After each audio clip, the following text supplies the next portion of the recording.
None of us have ever had. And he didn't do it. We just didn't do it.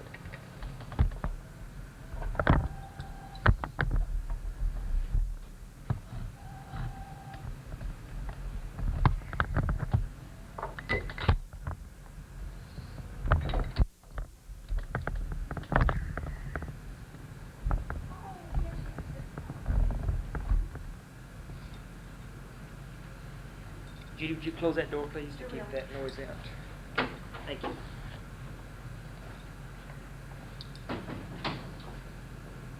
Your last name is Prather, your first name is? Paul. Paul Prather.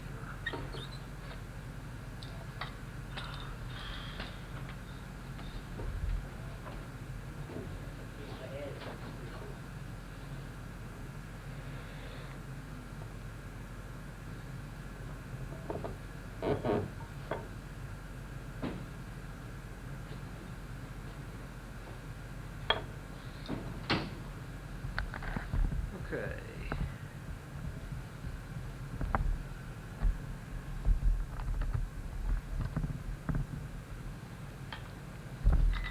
Bring this this way. Get it better. Okay, this is June 23rd, 1988. My name is Joe Todd. This is an interview with Mr. Paul Prather. We're in Oklahoma City, but you live in Ponca City.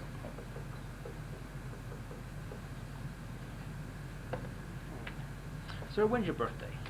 August the 20th, 1919. And you were born where? Tonkawa. Tonkawa. Okay. You go through school in Tonkawa? No. I graduated from Billings High School and then went to 2 years in Tonkawa Oh, the college. College there. Okay. What year did you graduate from high school? 1937. 1937. I'd like to ask, when did you first become acquainted with the Marlands? The Marland story has been in my family as long as I can remember. Because when Mr. Marland was around in his early days in Oklahoma, and very poor, he was riding around over the country buying leases in a had horse and buggy. And he stopped at my grandmother's one day at noon and wondered if he might water his horse, and they said, sure, come on in and eat dinner, dinner's ready. My grandmother was a widow, had 2 sons, my dad and one uncle living with her. And they fed his horse, and he ate dinner, and after he got through, he said, I wish I had money to pay you. And they said they didn't ask him to pay, they invited him as a guest to come in. And we've always revered Mr. Marland. Lydie has said to me several times, she said, why are you so interested in Mr. Marland and so interested in the mansion? And I told her that story, and is all I can say is just that where my interest group started from.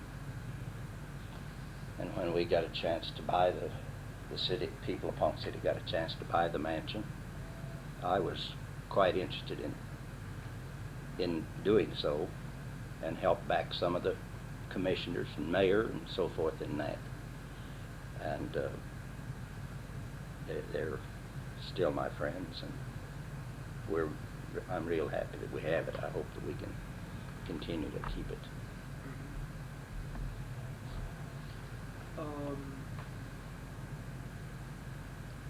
What's the background of Mr. Marland? Why did he come to Oklahoma? He was broke. He had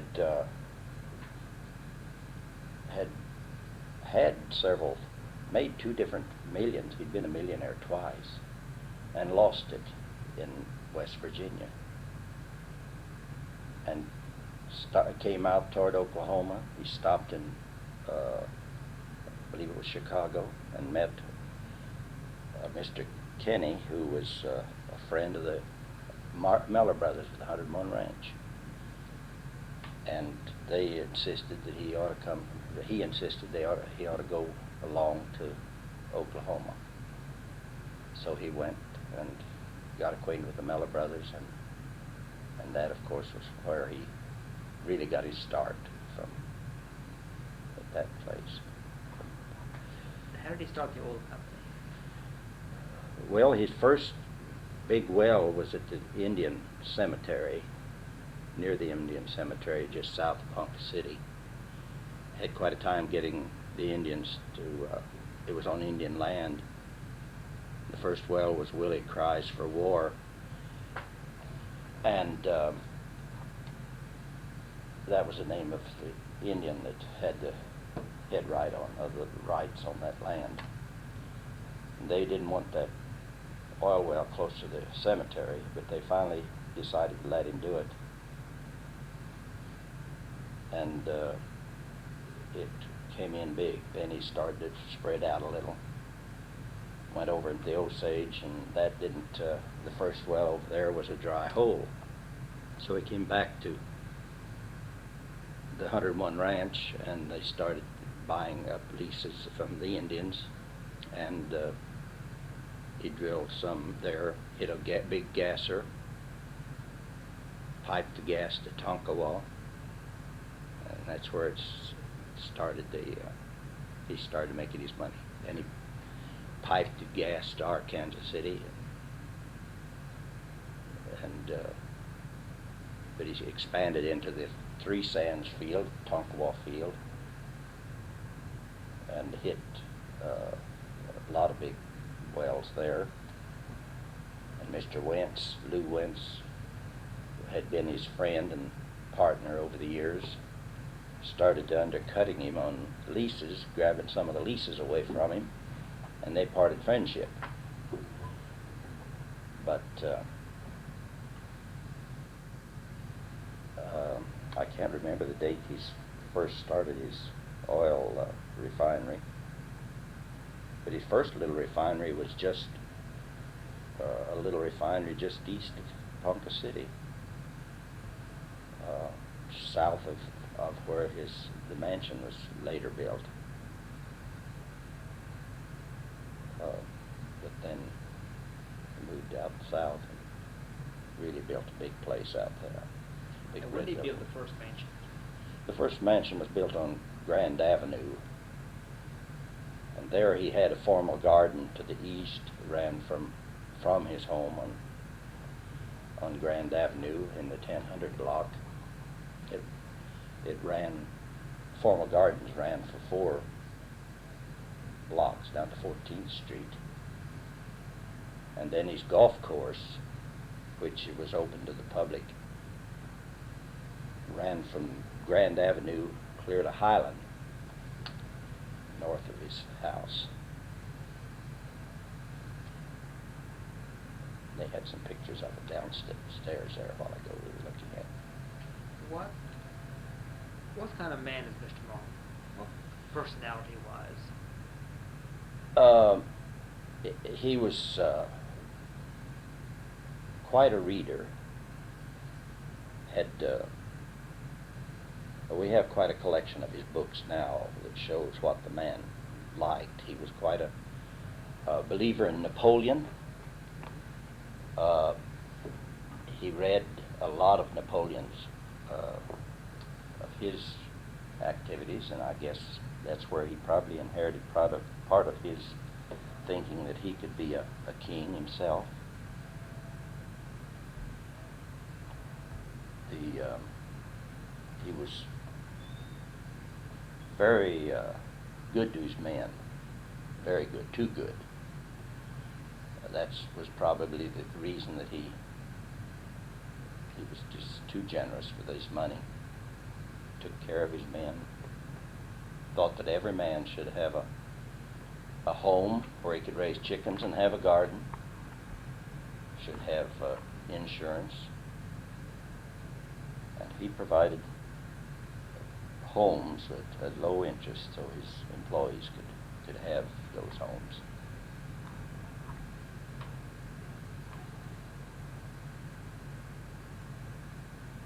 Mrs. Marland always said he was so kind, so good. She, of course, probably since he had raised her from a child, she would think he was, because he told her everything to do, exactly. Any friend she had, it was his choice. Why was he so protective of her as a child? I don't know that there's any way of knowing exactly why he was so protective.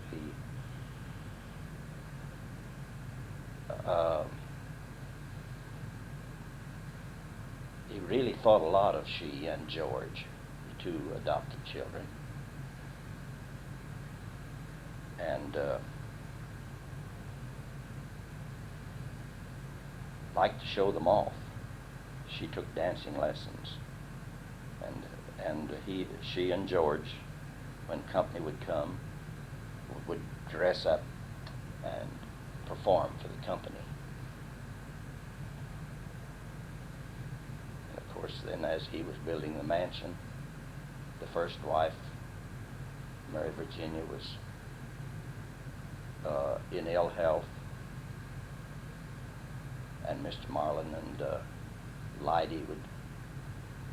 One of the architects told me how he and she would ride out to the mansion while it was under construction, and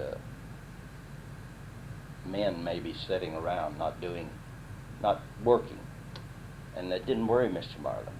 He thought they should have their rest occasionally, and then they would ride on off across the estate on their horses together.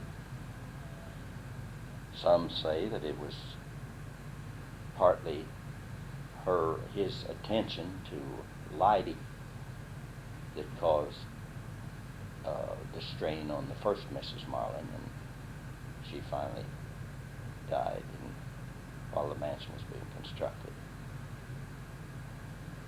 In fact, there was a room, the room we call Lydie's bedroom now, I'm sure was planned for Lydie's bedroom, was adjoining Mr. Marland's bedroom, and I expect that he had planned on having the first Mrs. Marland in his bedroom, and Lydie next door, and then George just a little farther over in the mansion, with a complete suite down there for him. Did you know the first Mrs. Marland? Never did meet her, no. Oh, she died in 28. 26. She died in 26, and he was remarried in 28. Now, were Lydie and George adopted by the Adopted Marlands? children. They were, the first Mrs. Marland was a Collins, and her sister had married a Roberts and had 5 children. And Lydie and George were the oldest of those 5 children. And the other Mr. Roberts had, they were poor. He was a farmer, and just couldn't provide for his children like Mr. Marland thought he could. So he insisted that they let him adopt those 2 children and give them a better life. So they were his wife's niece? His wife's niece and nephew. No blood relation there. But still, that being adopted daughter, marrying an adopted daughter, made a big scandal in Ponca City. Why? Why even the national publications carried that scandal? Why did it make such a big issue of it? I just don't know. It's always been a puzzle why. Among Lydie's papers, I find a note, I have it at home, that said they have taken their pound of flesh over and over again. That was her feelings that the people of Ponca City were mean to her. Where did she go when she left? Well, she went. Her first stop was at Arkansas City, she told me, to fill up with gas. And she said that people got she had the car loaded down with tapestries and pictures. And people got to looking at her, looking around the car. And she says, I got in the car and left in a hurry. She went to Kansas City. From Kansas City, she went west. And in her time of being gone, she traveled from California to New York City, Washington, D.C., and back to the West Coast again. Several times. Living, trying to hide out. She worked as a maid in a motel in Washington, D.C. And she said that one policeman kept coming in looking, always looking at her when he'd come in. And she got the feeling that he was trying to find out who she was. And she left that job. She lived just from hand to mouth, I think, on all of her trips. She was befriended in California by some Catholic fathers out there that she was very good to her, she said. But she walked with the hippies in Washington, D.C. during the 60s. She did. She has told me how she walked with them. She believed in environmental. She's an environmentalist and natural food person. In fact, I kept all of her clippings, newspaper and magazine clippings that she had categorized in folders and had notes with some of the articles pertaining to food and places she might go. Various religions, yogi, and have books that she had. And I said those must be kept because that's part of the story of the woman. When you start looking through those and seeing her little notes written with, most of them with red ink attached to those things, it tells more of the story of her.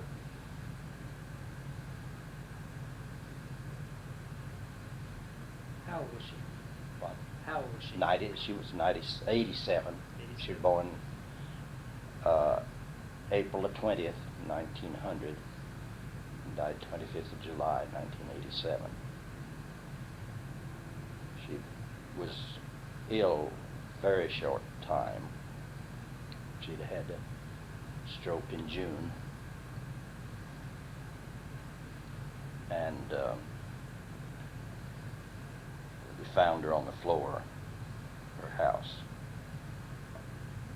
The director at the mansion had been keeping a watch on her. That's something she always said to me. I'd say maybe she wasn't feeling good, and I'd say, well, I will check on you in the morning. And she would let you know right quick she didn't want anyone checking on her. But he managed to check on her, and he found her on the floor, got her at the hospital. She didn't believe in doctors. She would not have a thing to do with doctors and dentists. And then they finally put her in the hospital for a week and put her in the nursing home for 2 weeks. She had one brother living at the time of her death.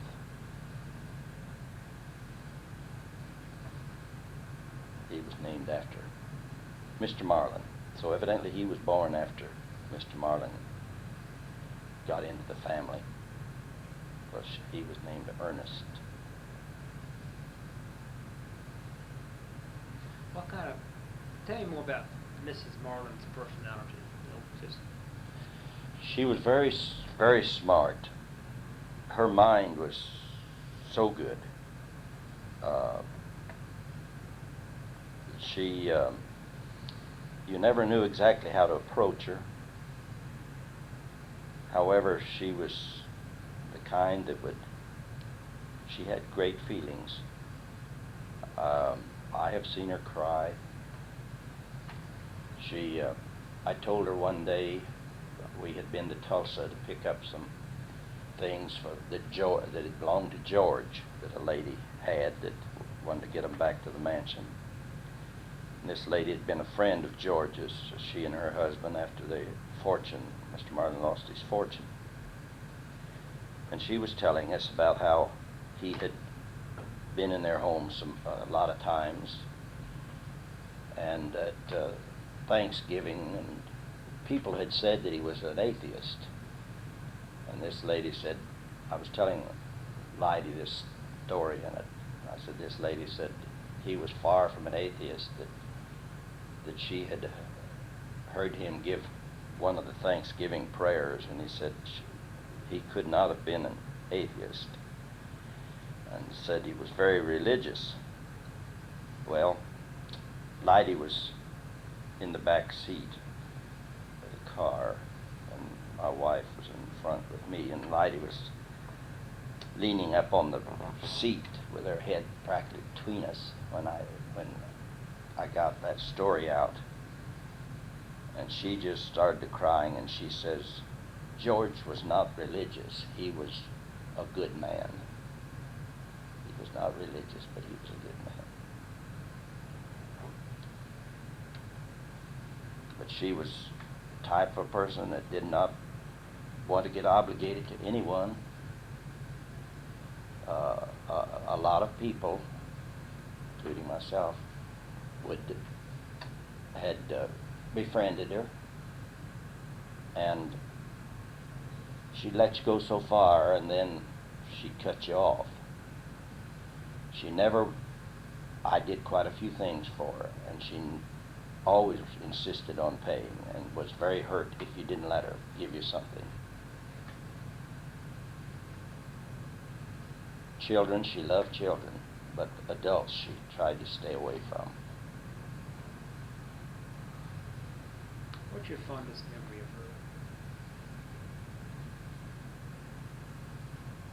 her? Well, it's probably one winter day that I went out to see her.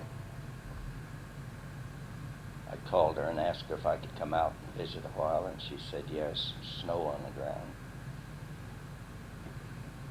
And she sat on the side of her bed, which was a old studio couch, and I sat on a bench that had been in the mansion originally. And we just sat there and visited, and I think that was probably the best visit I ever had with her. I did one day, she called me and she says, I'm going to town. And I said, fine, I am too. I've got to go to the bank. She said, well, that's where I'm going, to my bank. And I said, yes, you don't bank the same bank I do, but I'll meet you up at your bank. No, she said, I'll come to your bank. I'll meet you down there. I walked in, and she was facing a wall, just so people just could see her back, really. And I walked up and put my hand on her shoulder, and I said, Mrs. Marland, it's Paul. And she just turned around and threw her arms around me. And we went on out and got in the car, and we got up the street about 3 blocks, and she said, Mr. Prather, would you pull over at the curb and talk a minute? Which she did quite often when I was with her. She'd say, pull over, I want to talk. She didn't like to talk while you were moving. And I pulled over at the curb in the shade. It was hot, weather. And she sat there and apologized for putting her arms around me like she did. But she says, "Mr. Prather, I miss my men." She thought a lot of George, her brother, and he thought a lot of her, but she finally, before she left Ponca City, George tried to keep her from going, and she just practically threw him out of the house. But I imagine that day, probably when she did throw her arms around me, and on various times, she'd reach over and touch you while she was talking to you. She just liked that contact, I guess. My wife did become a very good friend of hers while we had our connection with her, which very few women really did have.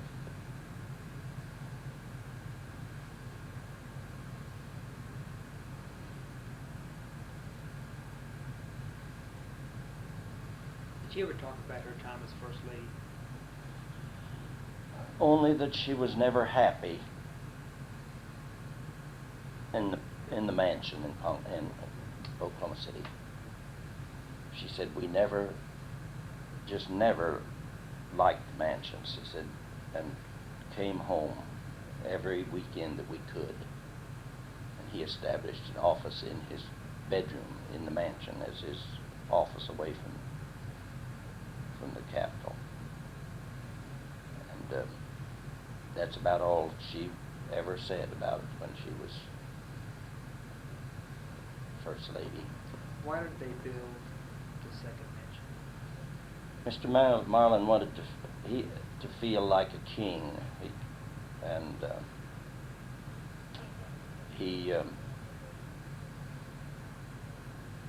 had been in some of the castles in Europe, and he just felt that he had to provide himself a mansion, a castle, palace on the prairie. Is that what he called it? That's what he called it. Palace on the Prairie. Did it have an official name? No, that was his title for it.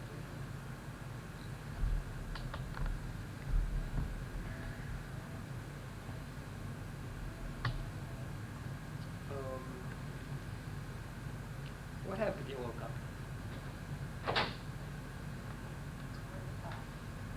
Okay. The oil company was finally, Mr. Marland decided he needed more money, and J.P. Morgan decided that he had an opportunity, I think, to take hold of the company, so he offered him all the money he needed. "Why put all your eggs in one basket?" he said. "Let me furnish the money. Or why put them in all these other baskets? Let me furnish the money." So Mr. Marland borrowed a big lot of money from him, more than he needed, but and then Morgan bought a lot of the stock in the company and soon had controlling interest, put his own men on the board of directors, and wouldn't let Mr. Marland sell off some of the interests he had in California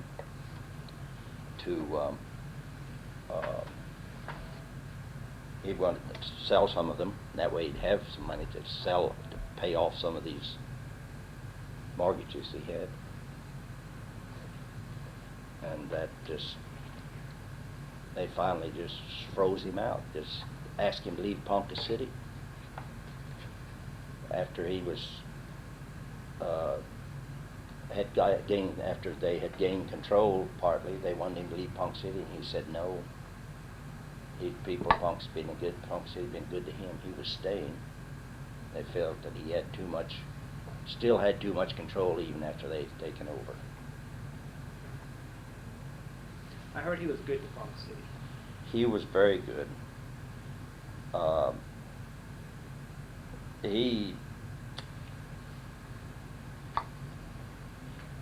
furnished the architect for various things in town, as well as giving land to the, you see the American Legion Home School out there was built by him, or one of the places was built by him. He just thought that he had made Ponca City. He Mr. came Prather, up. we'll have to continue this. Well, I don't think I gave you much news, but at least Yes, it's nice to What is visit your with you. address in Ponca City? 212 North Stephen. 212 North Stephen. Uh-huh. And what's your phone number? 762-8939. 8939. Okay. The other Thank day you. we had a fellow from California that